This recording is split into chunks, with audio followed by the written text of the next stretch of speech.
Listeners beware, you're in for a scare.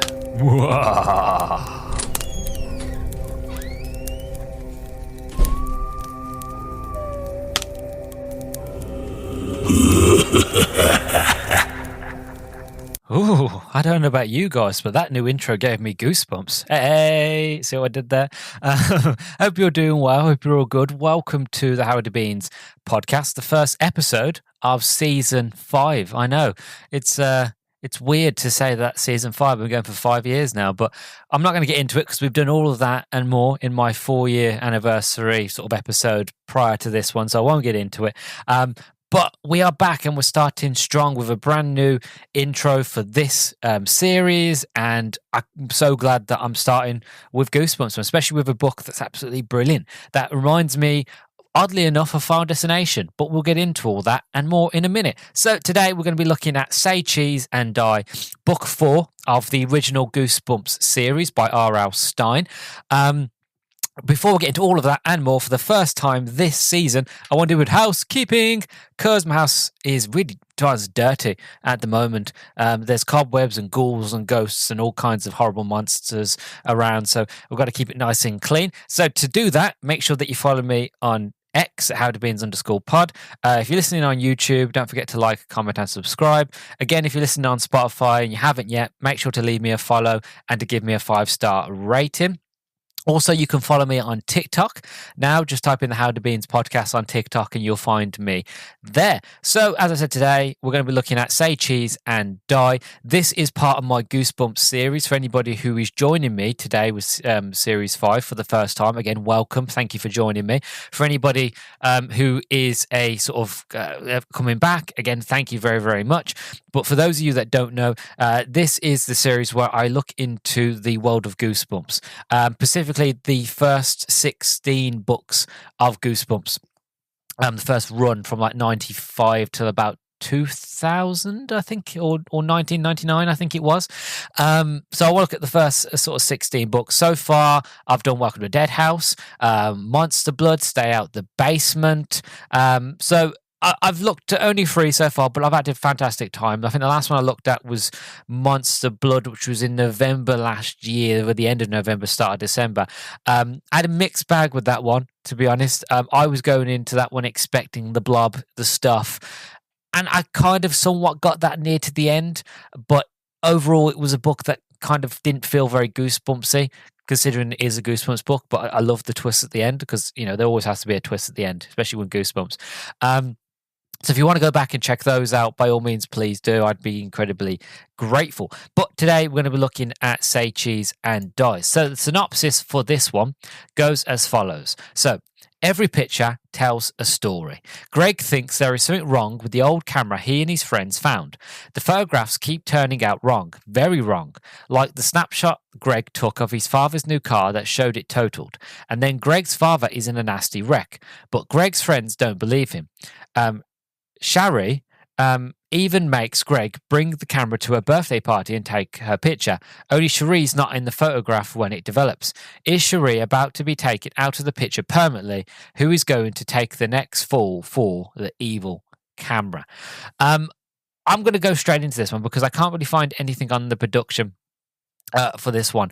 I'm going to go straight into my initial thoughts because I've got a lot to say so far. Look, so I've read about...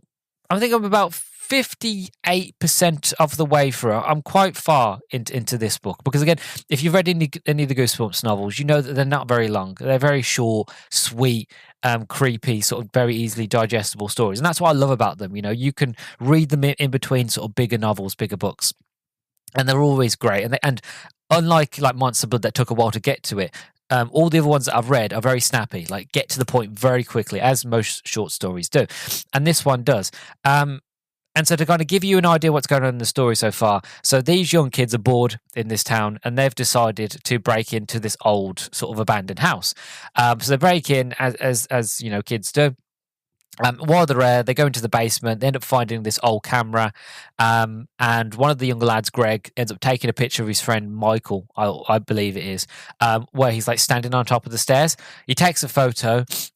Once he takes the photo, his friend falls and like hurts himself, like I think hurts his leg. And then they look at the photo, and it's a photo of Michael falling. But obviously, when Greg took the photo, Michael wasn't falling. And there's a few moments like that where, like, he takes pictures of the family car and it's completely totaled, even though it's a brand new car. And a couple of days later, his dad's in a really bad accident and things like that. You know what I mean? And it's kind of funny because as I'm reading this, I'm sitting there going, this feels very much like Final Destination, specifically Final Destination 3. So anybody who hasn't watched Final Destination 3, the Final Destination franchise is about people reaching their final destination, i.e. death. It's a very gory, gruesome sort of horror movie. And in Final Destination 3, you've got the main woman in it. And she's at a carnival with her friends, and she's taking photos of her friends and people like that. And you don't realize this. Again, this is potentially spoilers really for that movie, but it's an old film. So, you know, if you haven't seen it yet, it's your own fault. But you learn halfway through that movie, where she starts looking at her photos after a lot of her friends, a lot of her classmates have died. She looks at the photos, she realizes that all the people that she had taken photos of had died. And in those photos were like representations of grisly ways they were going to die. And it kind of reminds me of that. Now, I'm not saying that the people that wrote Final Destination 3 copied and plagiarized Say Cheese and Die. I'm not saying that. Now, am I saying that there's a likelihood and potentiality, considering this came out like 95, 96, that those people that grew up to write Final Destination 3 had read Goosebumps and subconsciously had it embedded in their mind? Maybe. I don't know. I'm not sort of naming fingers and pointing names. But you know what I mean? Like, that it seems a bit sort of very close because it's the same sort of premise in the story. The guy is taking photos of his friends, and then he takes the photos, and then his friends, something happens to them. You know, they either get injured or they get hit in the face with like with a baseball ball. You know, from like being whacked in the face while they're playing baseball. You know, or the dad gets into a car wreck, that sort of thing. So it's one of those where I'm like, I'm not saying it's a coincidence, but it seems very close. You know what I mean? But I love the story. I think it's great. Like I'm, as most Goosebumps book, I'm sitting sort of question, even though I'm like 27 years old, and I really shouldn't be thinking about it as much, and I shouldn't be getting into it as much, really, because again, it's a kid's book. You know, it's YA. But I can't help not get invested because as I'm reading, I'm sitting there going, you know, is the camera cursed? You know, does the camera tell you the future? Are people actually? Is it just showing you how people are going to get hurt? You know, it just shows you the future, or is it causing these accidents? And even the characters in the book actually said the same thing in the book. They even start questioning of like, is the camera evil? Is it showing me the future, or is it causing them? You know, because both of them are interesting. That thing of like, well, you know, if you take a photo, is it showing you the worst that's going to happen in the immediate future, i.e. somebody gets in an accident or ran over or disappears or whatever? Or, you know, does it cause it? Because his one friend, Cherie, he takes a photo of her twice, and in each time he takes a photo of her, she's disappeared, like gone invisible. She's not there. So it's the fact of, well, she hasn't died, nothing bad's happened to her. She's just gone invisible. And like, if he hadn't took a photo of her, she wouldn't have gone invisible. So is it the camera, or is it not the camera? You know, and I'm sitting there thinking, you know, and it's kind of funny because, again, I always sort of go towards Stephen King because he's like the most prolific horror writer that I have read the most of. But it makes me go to Stephen King thinking, if Stephen King wrote this, you would get like chapters and chapters and chapters, you know, backstory about this camera, where it was built, how it was made, you know, who had it before, what happened to them. Because again, there are parts I'm reading this, I'm thinking it reminds me of Sinister. Because again, it's found the same way. If you've seen the movie Sinister, in the movie Sinister, the guy buys a house, he goes into the loft, finds this crate of old films, starts playing it, and as he starts playing it, it starts showing sort of like the death footage of how all these people died, and then Mr. Sinister sort of pops up. It's kind of like that, kind of the same with the young kids. When he goes into this house, he finds this camera in a sort of secret compartment that he accidentally opens. He opens it, gets the camera, and next thing you know, he's taking photos, and people are, well, they're not dying, but really bad things happen to them. So again, it reminds me of Sinister, which is funny enough. It didn't corroborate until just, but that's funny. But yeah, it's that question of like, it reminds me of so many different things, but also, like I said with Stephen King, it's like if he wrote this, you'd have that long-winded sort of history. But with this book, you don't really get that, and I kind of like that. Kind of just like, you don't need to know anything about the camera, just know this camera does something that's wrong, that's evil. And that's it. And even the kids are quite clever in this one. Childs, little sort of imps, little babies. They even they're starting to question, especially Greg, like the main one. He's starting to get very sort of like terrified of this camera. Like, look, we don't know what this thing does, but every time I take a photo of somebody or something bad happens. And his friends don't believe him, even though they've seen the proof. They don't believe him. And Greg's like, well, no, you've seen what happens when I take photo. I don't want to use it. And then his friend Cherie makes him use it, and she goes invisible. And it's just like, it's interesting because it feels very much like this. The kids are starting to realize now, especially Greg, of like, no, this camera's evil. We shouldn't be using it. We should take it back. And where the story's left off now, which again I won't give it away, but the main character Greg feels like he figures out what's going on, or at least who to go to for answers. So he's going to that person now to go and ask them for questions and answers to what's going on and what's happening. Can he bring his friend back, sort of thing. And I love that. And overall, I think so far, I think it's really captivated me. It's doing a lot better than Monster Blood. Not to say, again, Monster Blood's bad. It's just the fact of it takes a lot of time getting into it, getting good, kind of getting to the point. Whereas with this one, it's straight away, it's short, it's snappy, it's get into it. You're interested in the characters, you're invested into the story and into the idea behind the camera. What's going on. You can already see the effects of what's going on with the camera. Like it's either straight away, it's like a day or two later. And so it's fun. And so yeah, compared to Monster Blood, this one is a lot more quicker, interesting, getting to the pace sort of story. Hopefully, again, it sticks the landing with the twist, because there's always a twist at the end with these stories. So I'm hoping that it has a good twist and it kind of sticks the landing. But I have faith in R.L. Stine, and this story, Stay, Cheese and Die, is one of those stories that a lot of Goosebumps fans, while I've been doing my research, have all said like, this one's pretty good, pretty brilliant. So I'm excited to see how it goes. But yeah, that's my sort of first impressions. I went a bit more into it than I would normally, mostly because it just, as I'm reading it, I'm thinking, this reminds me of this reminds me of that. And again, I'm not saying they took inspiration from it, but who knows, they probably did.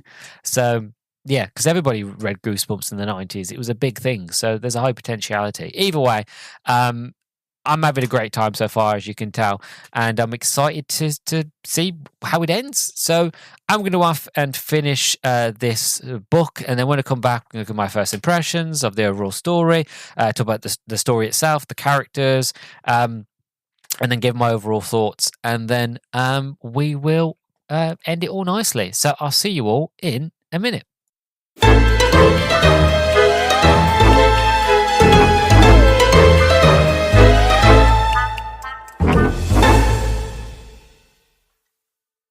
And welcome back, everybody. So I've now finished Say Cheese and Die.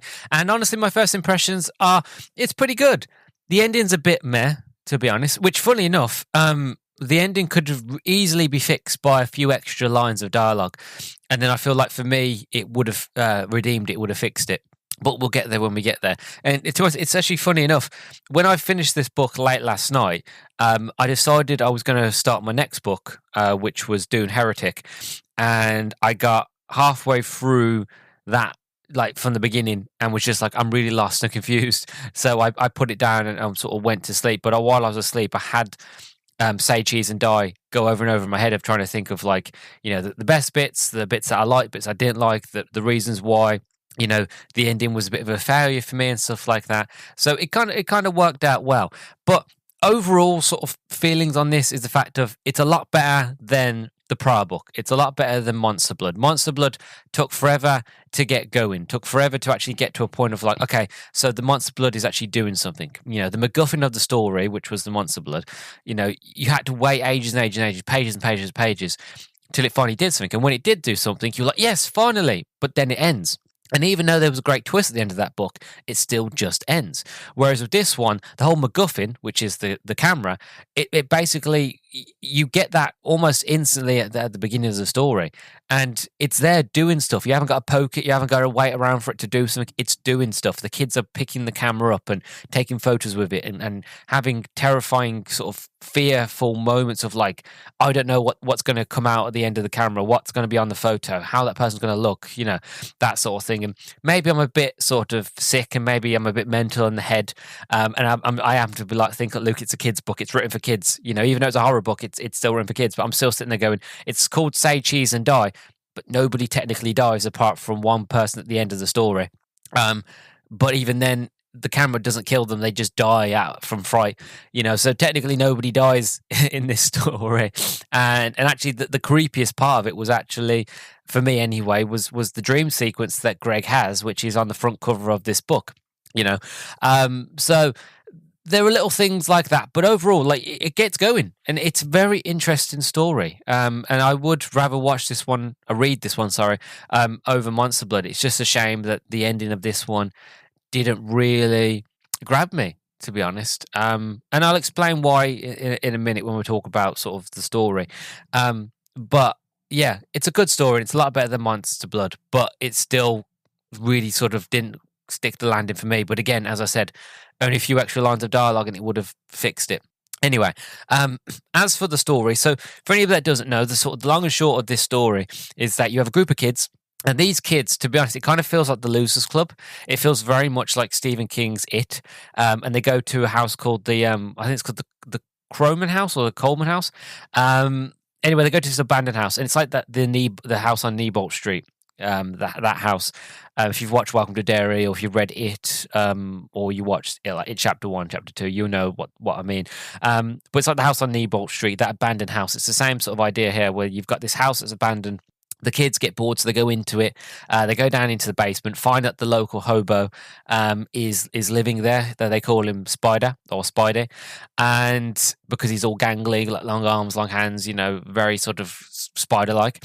And Greg, they go in, they're messing about in the cellar. They find this secret compartment, and inside is a single camera. So the kids being kids, oh my God, someone's hid a camera. It works.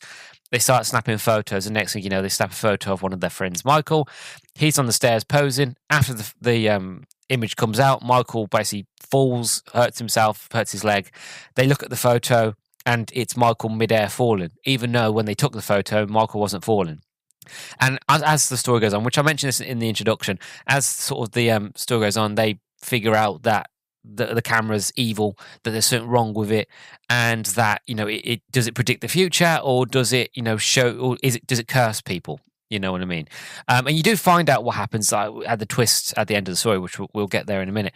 But up until that point, you're constantly thinking of like, what's going on with this camera? Is it evil? Is it not? And you have the kids working together. You have Greg and Cherie, and you have Bird and Michael. You have all these characters trying to figure out what's going on with the camera. And again, it does feel very much like Final Destination 3, but also it feels a bit of It and the Losers Club as well. And there's other little things here and there what it feels like. And again, as I said in the introduction, I'm not saying that it's plagiarism. I'm not saying that they copied it, but there's a high likelihood, considering that a lot, not obviously It, but considering that, It is a very big popular book that was written by Stephen King in like the 80s.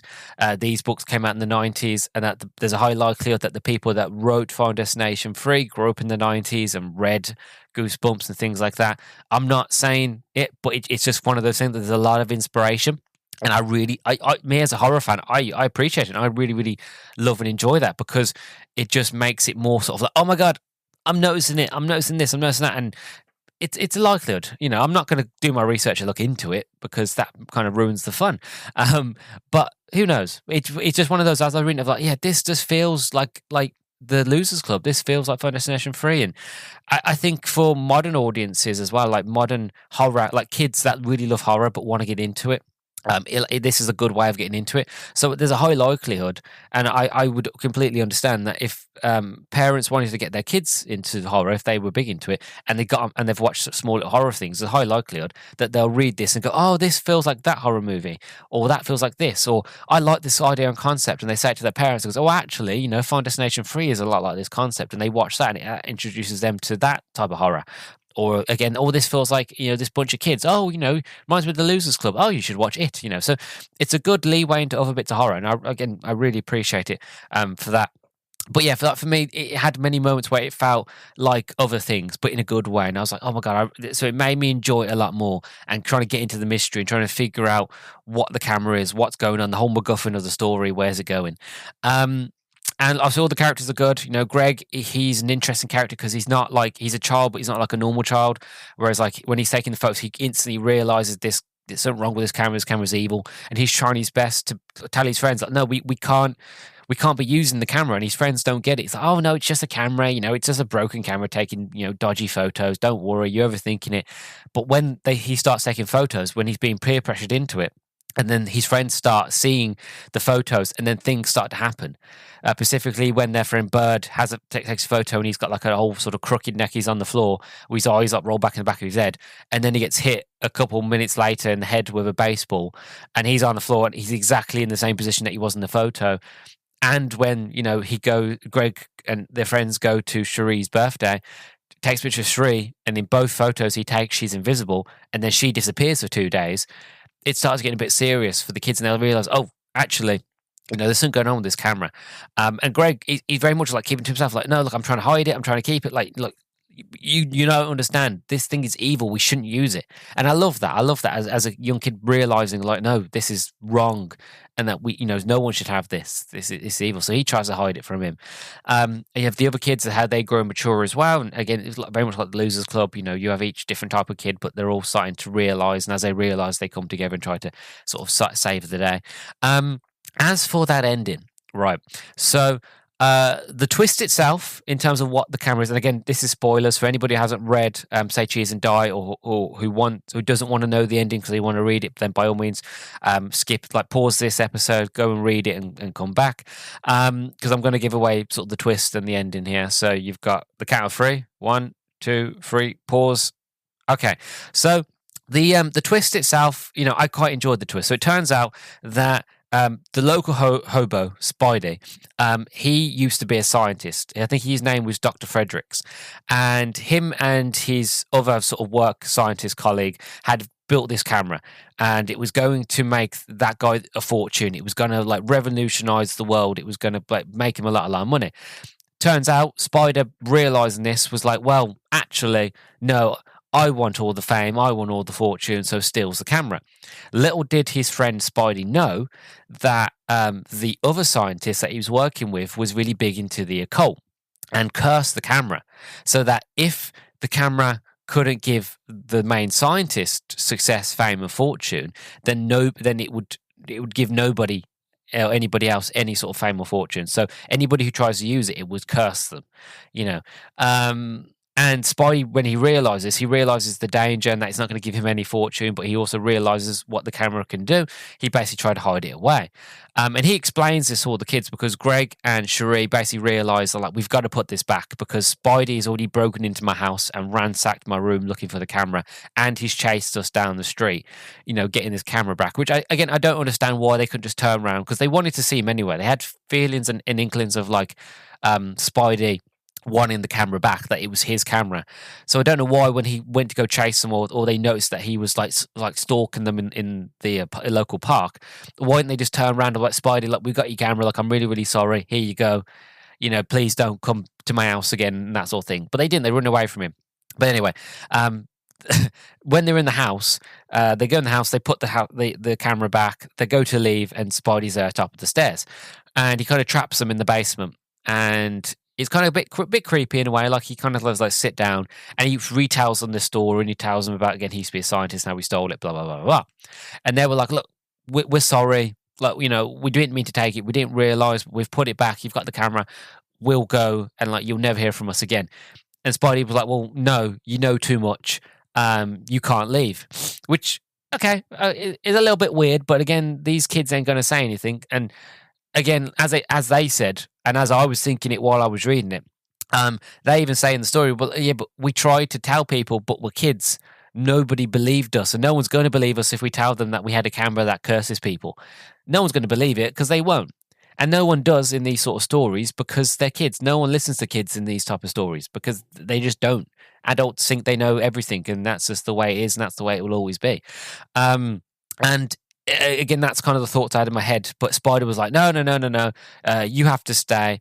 And I think Cherie tries to basically grab the camera off him, grabs him, tries to run up the stairs. As they have this little scuttle, accidentally takes a photo, but takes a photo of Spidey. Spidey ends up freaking out, and they run away. But they look back and they realise that nobody's chasing them. They go back down the stairs, and it turns out that Spidey has basically died of fright. He's had a heart attack out of fear of whatever the camera was going to show. And they look at the photo, and it's the photo the same way that he is now, where he's got that sort of like ghoul sort of look on his face, that kind of like frightful look on his face. It's the same photo on there. So the camera got him eventually, shall we say, in the best way to put it. Which, again, that was all fine. Like, the twist, I liked. I thought it was interesting. The idea about a cult and that the camera's cursed and all that, I liked it. I kind of liked the idea as well that if the camera was predicted the future, but also only predicted the bad side of the future, I liked that as well. But it being sort of a cult and cursed, I'm completely fine with that. The bit that gets me is, so the kids, and like, Spider's dead, they put the camera out, the camera's hidden away, and they run away to their parents, tell the parents, phone the police, tell him, like, they got bored, because there was a storm outside during all this altercation that was going on. So they basically lied to their parents and the police, saying, oh, there was a storm, we ran into the house, as kids do, we went looking around, we saw Spider dead in the cellar, and then, we freaked and we called the police. So they kind of, that way to kind of get Spider to be taken away and obviously buried and all that. And then sort of you think then the story ends, but it kind of, it keeps going a little bit. And I'm like, okay, where's it going? And it turns out about a day or two later, the kids go back to the house. Again, it feels very much like the Losers Club, Newbolt Street, that sort of thing. The kids go back to the house and they're like, look, Greg and Cherie retells a story what happened in the basement to their friends, and basically says to them, like, look, the camera should stay there. We'll just forget about it. Let it rot. Let it, die. Let the house crumble behind it, and go. And the kid and so they have their little sort of moment, and they go off and be kids. And then I was going to say the camera, but it's not a camera because it's not a film. But the story sort of pans out in a way to the back of the house. And it's the two bullies. Now, I haven't mentioned these two bullies yet. So there's two bullies. I think one's name's Joey, and I can't remember the other one's name. But you get these two bullies. And earlier on in the story, they try to basically mug Greg and his mates for the camera. Trying to say, oh, look, that's our camera. It's my camera. You found it, blah, blah. Basically trying to steal it off them. And Greg's like, no, no, no. And they end up sort of getting the camera, stealing it, running away. And, you get the bullies being like, oh, yeah, we'll see you guys later. And you never see them again until the end of the story. And it turns out that while Greg and Cherie was in the basement with Spidey, you had the two bullies looking through the windows, the basement windows, looking at what's going on, hearing the whole conversation of this whole thing that's happening. And then saw them hide the camera. And then while the kids are all sort of outside talking, that's about 2 days later, the bullies are there, and they've basically said, those stupid kids, if they'd paid attention, sort of thing. And it turns out that the two bullies, while the kids are outside, have gone into the basement, stole the camera, and now have it. And the reason why I think the ending falls flat for me is the fact of it just ends. It just ends abruptly. That's it. And how it basically ends is the fact of you got the two bullies, they take pictures of each other, and then that's it. It just ends. And it's funny because last night when I finished it and I tried to read a bit of Dune and I couldn't do it because it was just too late and I was tired, and there's a lot of really technical jargon in that book. But anyway, back to Goosebumps. As I tried to read that, and I was lying in bed trying to go to sleep, and I was thinking about the story. I was thinking, well, how would I improve the ending? And really, what would have been the best way to end it, in my opinion, and would have been a satisfactory ending for me personally. And again, it's not a whole chapter, it's just a few extra lines of dialogue. But I'll read to you how the book ends, right? So I'll read the last few pages. The last few sentences. So it goes, take my picture, Mickey demanded. Come on, let's try it out. Yeah, okay. Jerry raised the viewfinder to his eye. Say cheese. A click, a flash, a whirring sound. Jerry pulled the snapshot from the camera, and both boys eagerly huddled around it, waiting to see what developed. And that's it. And that's how it ends. What I would have done is this. I would have said, Joey pulls the snapshot from the camera and both boys eagerly huddle around it, waiting to see what developed. And then I would have put something under the lines of the two boys, as the camera develops, as the photo starts developing, the two boys look at it and look in horror at a scene that's really horrible and gruesome or something like that. And they drop the camera and they drop the photo in terror and they run off screaming. And I would say something under the lines of, and there the camera lay forever waiting for its next victim to come take a photo or something like that. Meaning the fact of you still get the terror, you still get the horror of, some of those two lads. You never find out what the photo is. So it's just like the original ending. You never find out what that photo developed into, of how they got hurt or whatever happened to them or that sort of thing. You still never find out, but you still leave you leave the camera out of the bully's hands. The bullies drop it like, oh God, it's that bad. It even terrified the two meanest kids on the street. You know what I mean? So it terrifies them. Bullies go. The camera drops. That means the camera is now out in the open. The camera's now out in the open, and you could even say a gust of wind picks up the picture and travels it off. That means that leaves it open for somebody to find that photo, and maybe put two and two together and be like, oh my God, those local boys, they died or got badly injured recently, and this is how they got injured, and where did this photo come from? And again, it leaves the brain, it leaves the imagination open for you to think of like, okay, where's the next story going to go? Because there is two more stories in this. There's Say Cheese and Die Again, and I think it's Lights, Camera, Cheese, I think is the next one, which I think that's the third book. But still, like there's extra stories in this tale to be told. So I don't know, maybe that's why it ends so abruptly, is because maybe R.L. Stine had plans of carrying it on somewhere, but I would have just added a few more extra lines of dialogue just to kind of still leave it open, but still would have left it in a way where it's like, okay, this is where it's going, or this is where it could go, or this is where it leaves it, and sort of like leaves it more, like still leaves it open, but leaves it open on a more sort of like goosebumpsy feeling. That's how I would have ended anyway. But again, I'm not R.L. Stine. I've never published a book, so I can't say neither here nor there. Just of all the books that I've read, and it's about 1,000 plus, I just feel like that's how I would have ended it. But again, it is what it is. But overall, it's a pretty good book. The twist is good. The characters are interesting. It's way better than Monster Blood. I can understand now why people love Say Cheese and Die. I still rate it 4 stars. And a 4 star is still great. To be honest, it's still a great book. It's just because of that ending, because how it ended. And again, if it had just a little bit extra more lines of dialogue, it could have been potentially a 5-star book. And,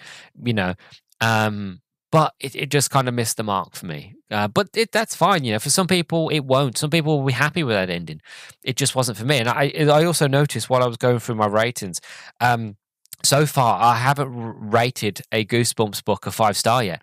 They've all been 4 or 3-star so far. I think Monster Blood was a 3-star. The other 2, Stay at the Basement and Welcome to Dead House, and obviously this one was a 4-star. So far, I haven't found my 5-star clowning joy, but I will find it eventually. I have a feel like it's Night of the Dummy.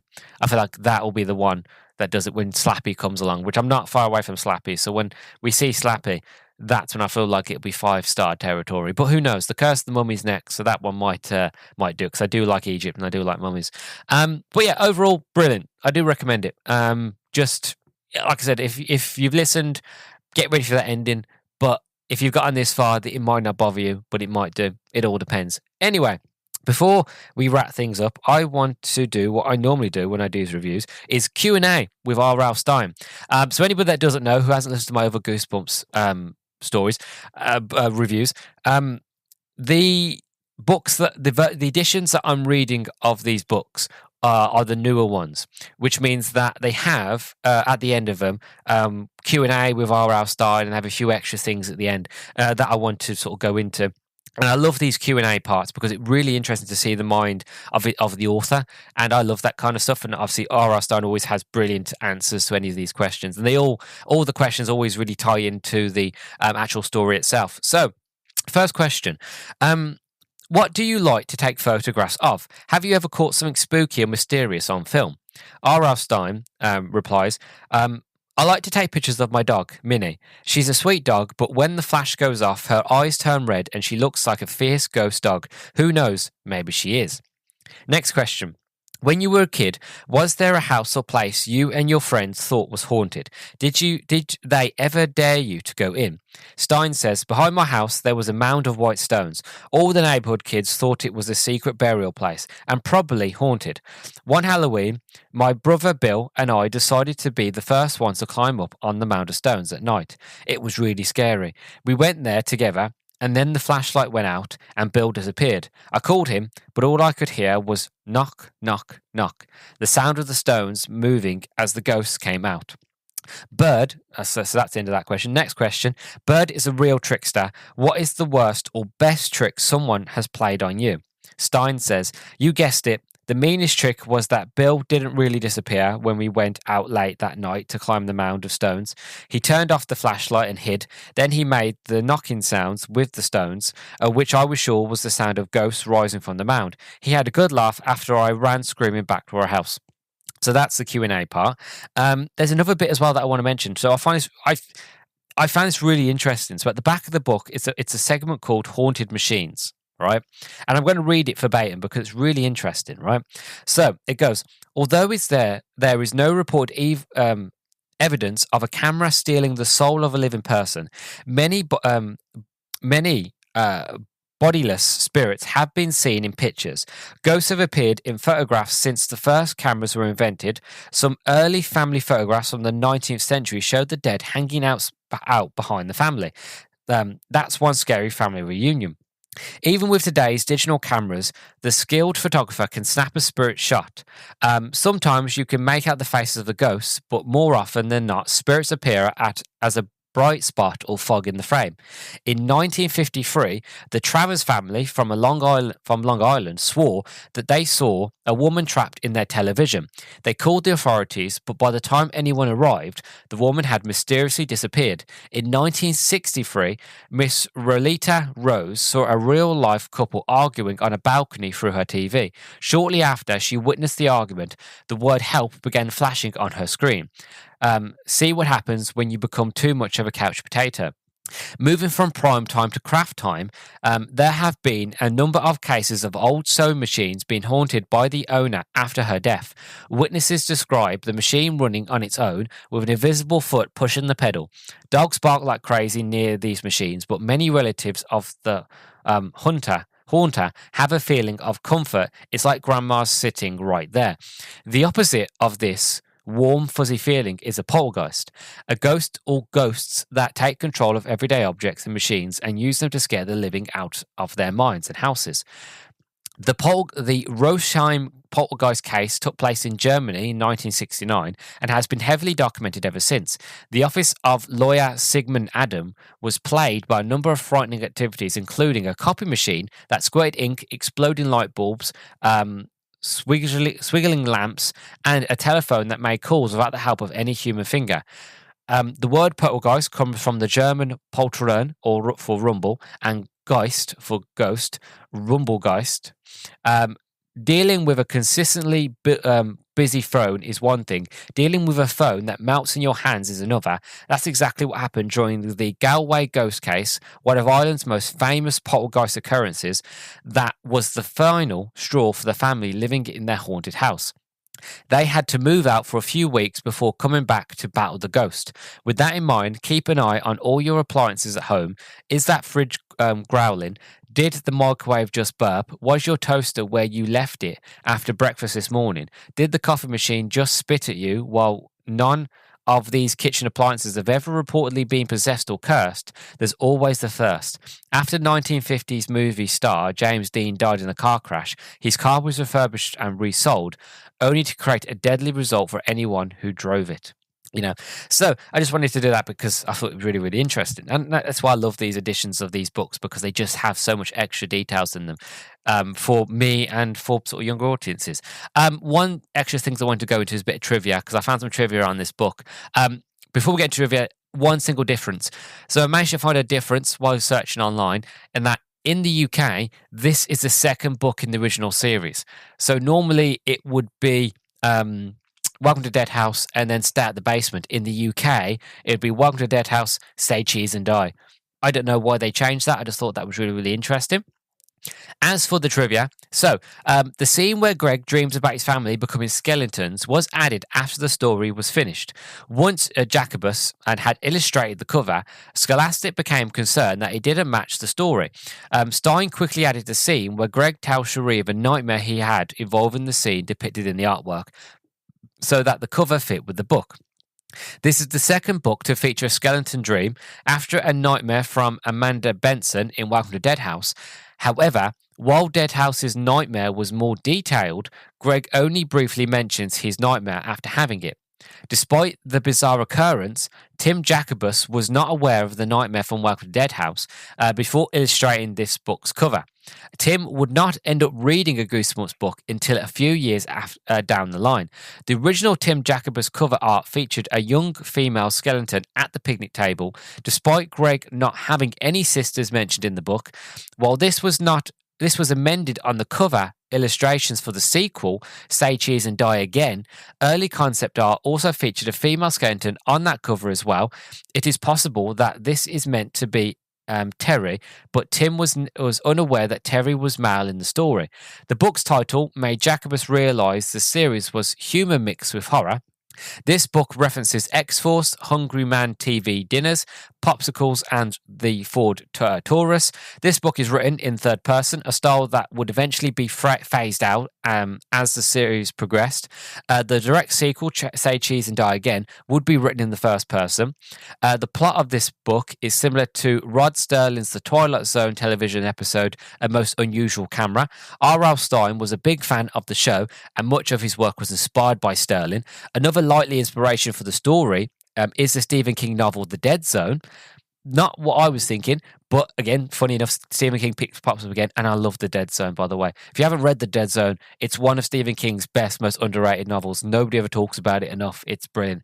In which a man gains the power to see into the future. Joey and Mickey are never heard from again, and their status is left unknown in the sequel. Their picture, surprisingly, is also nowhere to be found, although it's likely they took the picture with them, and it was gruesome and nasty. So again, it leaves the ending leaves it up for interpretation, but I would have just liked a little bit of something at the end. But anyway, there's neither here nor there. The skeleton cook on the cover is often mistaken for Curly on several pieces of Goosebumps merchandise, and even in the 1997 advertisement for the Goosebumps fan club, one of the most common pieces of Curly's artwork for general merchandise features Curly holding a copy of Say Cheese and Die, which may have added to the confusion. For anybody that doesn't know, Curly became the mascot for Goosebumps. Curly is basically a skeleton with a pink mohawk and shades on. He became like the big mascot for Goosebumps. So whenever like Scholastic School Fair came to your school in the latter years of Goosebumps, you would always see a skeleton with shades and like a pink mohawk. That was Curly the skeleton. He was sort of the main sort of selling point to draw you in to read Goosebumps book. Not that you needed it because the books are brilliant, but he was like the sort of main mascot for it. So just for a little bit more trivia for you there. And then finally, so according to the book cover of the classic Goosebumps reprint, Say Cheese and Die has sold nearly 2 million copies. Despite not being explicitly named, the description of the camera's design makes it out to be similar to that of a Polaroid brand camera. Early edition copies of this book do not feature a number on the spine. The earliest Goosebumps order from places this book third on the list, not the fourth, like I'm reading it. The nickname Bird would later be reused for Jonathan Sparrow in the Goosebumps Most Wanted book, Night of the Puppet People. And also, I wanted to do this bit. So I want to talk about references in other Goosebumps media. So although the evil camera doesn't appear in the Goosebumps film, the skeleton cook on the cover is featured in the end credits animation. The title of the book is also on one of R.L. Stein's manuscripts on his bookshelf behind him. And Mr. Chu references this book's title in Goosebumps 2, Haunted Halloween. So I just wanted to give that quick mention there. But yeah, I think this is probably my longest Goosebumps review, to be honest. I've just realised I've been talking for about 45 minutes. So if you're still here and still listening, thank you very much. And yeah, I've got a lot of plans planned for more book reviews for season 5. I've got more things that I want to do, more things that I want to look into. After looking at my data from last year, people really seem to love book reviews, so I'm going to do a lot more of them. So yeah, I really hope you enjoyed this one. And just wait, because there'll be more Goosebumps and there'll be more Halo and more other book reviews coming. Also, I've started doing book reviews on my TikTok now. So if you want to follow me on TikTok, just type in the Howdy Beans podcast on there and you find me.